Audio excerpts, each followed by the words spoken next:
Trahedya sinapit ng pauwi na sanang lalaki sa Novaliches, Quezon City matapos mabangga ng kotse sa pedestrian lane. Ang nakabanggang driver, imbis na tumulong sa biktima, tumakas. Yan ang unang balita ni James Agustin.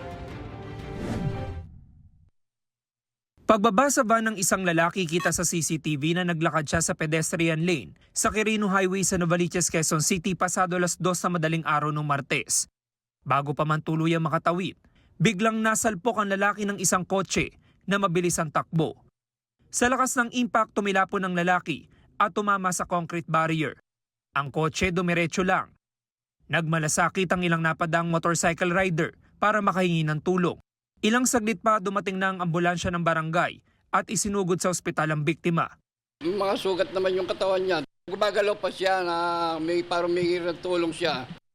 Kalaunan binawian ng buhay ang biktimang 29 anyos na call center agent na si Den Adrian Jan Viaje. Kwento ng kapatid, pauwi na nun galing sa trabaho ang biktima. Ang pinangyarihan ng insidente, ilang metro na lang ang layo sa kanyang bahay. Bukod po sa biglaan po yung pangyayari, talagang mahirap po tanggapin kasi may mga naiwan po siyang maliliit na anak po. Tapos siya lang din naman po yung nagtataguyod sa pamilya. Iniimbestigahan ng QCPD Traffic Sector 2 ang insidente para matukoy ang pagkakakilanlan ng driver ng kotse. Nananawagan naman ang mga kaanak ng biktima sa driver na sumuko na.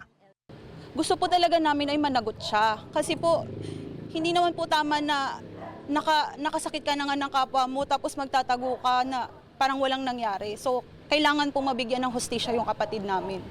Ito ang unang balita. James Agustin para sa GMA Integrated News.